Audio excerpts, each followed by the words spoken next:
Assalamualaikum warahmatullahi wabarakatuh. Nama saya Nur Hafifah. Saya dari Prodi Ekonomi Syariah kelas 2C. Di sini saya akan menyelesaikan tugas UAS untuk mata kuliah Ekonomi dan Bisnis Islam. Baik, untuk yang pertama, manajemen dan organisasi. Manajemen sendiri ialah suatu proses yang dilakukan seorang untuk mengatur kegiatan yang dikerjakan baik secara individu maupun secara kelompok. Organisasi adalah wadah untuk suatu kelompok yang memiliki tujuan untuk dicapai atau sesuatu yang harus mereka capai. Dan di dalam organisasi sendiri sudah terstruktur, di mana di sana ada atasan dan ada bawahan.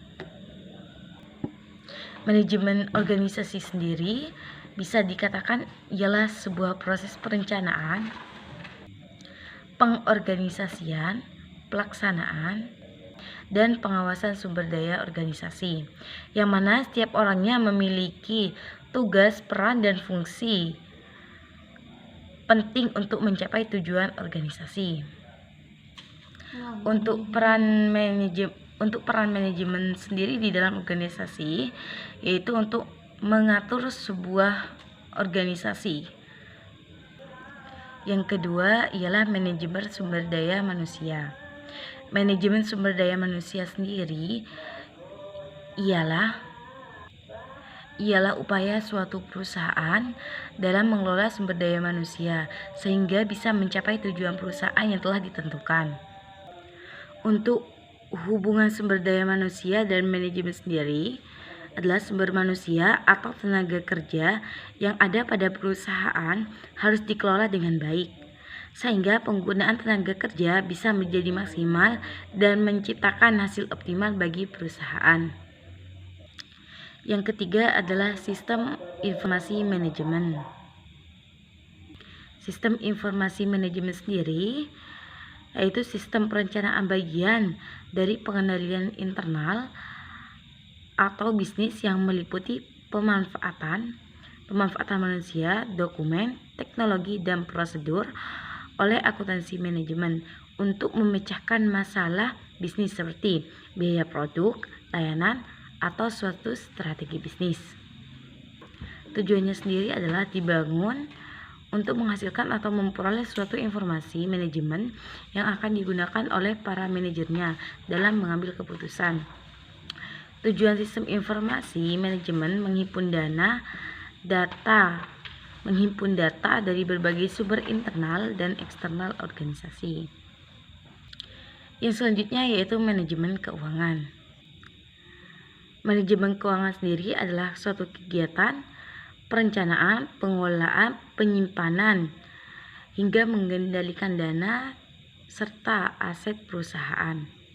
Pengelolaan uang sendiri harus dihandle secara matang agar tidak menimbulkan masalah pada suatu perusahaan yang bisa merugikan perusahaan.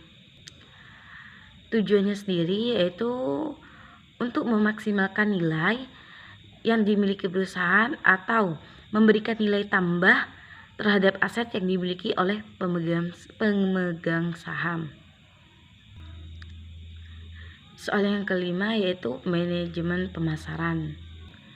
Manajemen pemasaran sendiri ialah sebuah rangkaian perencanaan, proses pelaksanaan, pengawasan, serta kegiatan pengendalian pemasaran suatu produk agar sebuah perusahaan bisa mencapai target secara efektif dan efisien. Atau juga bisa dikatakan manajemen pemasaran adalah analisis perencanaan, implementasi, serta pengendalian atas program-program yang dirancang untuk menciptakan, membangun, dan menjaga pertukaran. Tentunya yang menguntungkan dengan sasaran pembeli guna mencapai suatu tujuan organisasi atau sebuah perusahaan. Yang keenam adalah etika bisnis Islam. Etika bisnis Islam sendiri adalah akhlak dalam menjalankan bisnis-bisnis Islam sesuai dengan nilai-nilai Islam, sehingga dalam melaksanakannya bisnisnya tidak perlu ada kekhawatiran sebab sudah diyakini sebagai sesuatu yang baik dan benar. Etika bisnis Islam sendiri bertujuan agar para pembisnis muslim terhindar dari apa yang dilarang oleh Allah Subhanahu wa taala dan menjalankan apa yang diajarkan dengan menjalankan bisnis sesuai dengan syariat Islam. Intinya, etika bisnis Islam sendiri ditunjukkan untuk orang muslim agar bisa memenuhi aturan-aturan yang berada di dalam Islam. Mungkin cukup sampai di sini yang bisa saya jelaskan. Apabila terdapat banyak kesalahan dan kekurangan, saya pribadi mohon maaf yang sebesar-besarnya. Wabillahi taufiq wal hidayah, wal hidayah wal inayah. Assalamualaikum warahmatullahi wabarakatuh.